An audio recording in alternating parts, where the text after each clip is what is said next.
안녕하세요. 반도가의 성형외과 오창현 원장입니다. 오늘은 여러분들이 유튜브에 달아주신 많은 댓글 궁금증에 대해서 제가 답변을 해드리는 시간을 갖도록 하겠습니다.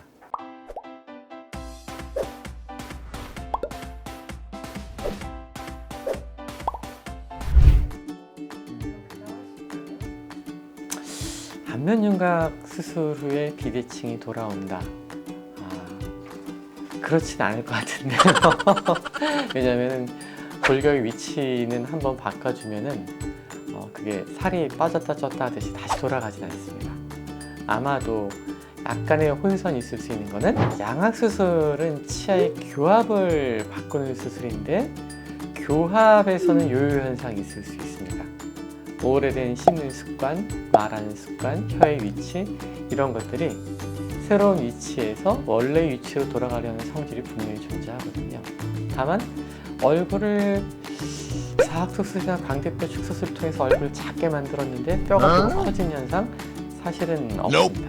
왜냐하면 뼈의 성장은 사춘기를 지나면서 다 끝났기 때문에 잘라낸 뼈가 다시 원래대로 커지거나 자르고 이어붙인 뼈가 다시 원위치로 갈 수는 없기 때문입니다.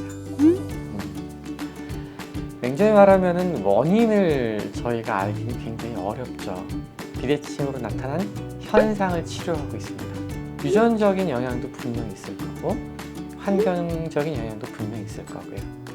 쉽게 말하면 안면 비대칭이 굉장히 심한 부모님에게서 태어난 자녀들이라 하더라도 항상 안면 비대칭을 겪는 것은 아닙니다.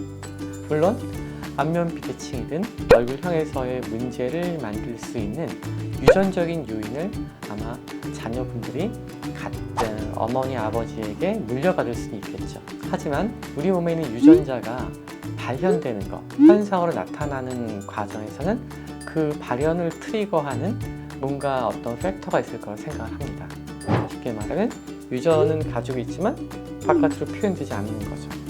어떤 사람은 그 유전자가 바깥으로 표현되는 이 단계를 넘어가는 거고요. 그럼 이 과정에서 과연 무슨 일이 일어나고 있는 것일까에 대해서 연구를 많이 하고 있지만 아직은 그것이 확실하게 단 하나의 원인이라고 말씀드리기 어렵습니다. 윤곽 수술과 양악 수술은 근본적으로 다른 수술이거든요. 양악 수술은 움직임의 모든 중심이 이 치아의 교합과 이 턱의 관절 부분에 포커싱이 되어 있는 수술입니다. 따라서 양악 수술은 치아를 움직이고 나서 교정 치료가 필수적입니다.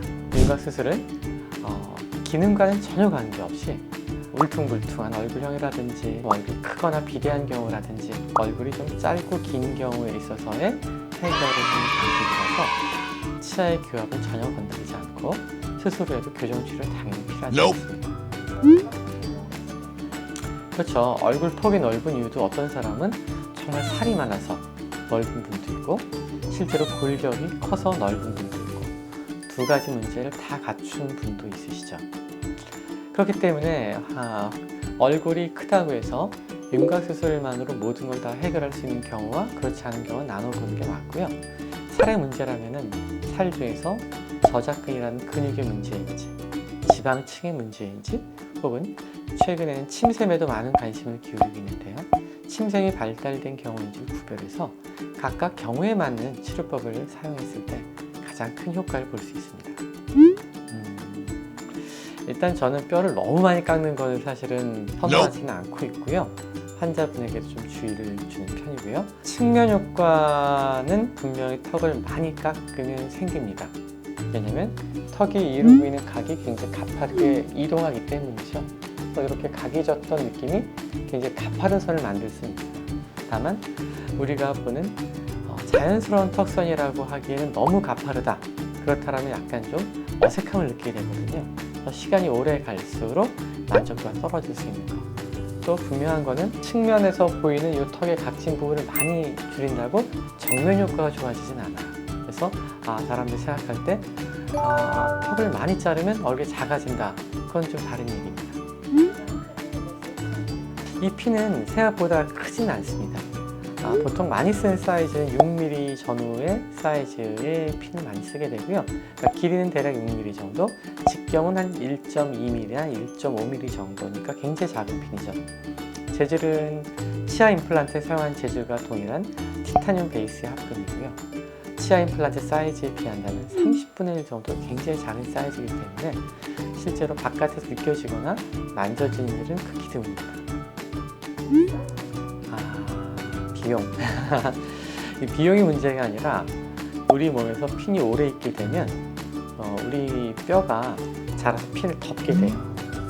핀을 우리가 빼기 위해서는 핀의 머리에 있는 그 나사, 그 드라이브로 돌릴 수 있는 헤드 홈이 좀 노출이 돼야 되거든요. 근데 핀이 자라서 드라이버를 넣어서 돌릴 수 있는 그 홈 자체가 뼈로 다 채워지게 되면 일단 굉장히 어려워지기 시작하죠.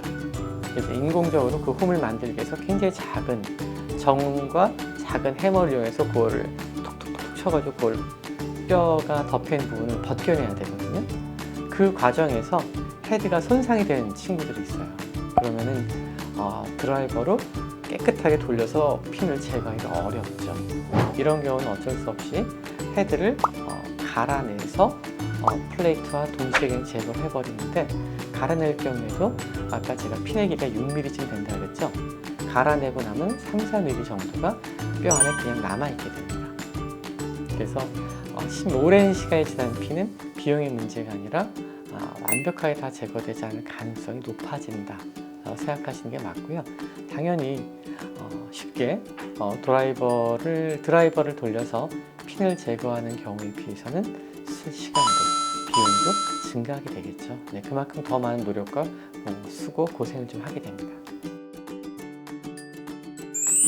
네, 오늘은 여러분들이 달아주신 댓글에 대해 제가 답변을 좀 드려봤는데요. 또 앞으로도 궁금하신 점 있으면 댓글로 남겨주시면 시간을 내서 성심껏 답변해 드리도록 하겠습니다. 감사합니다.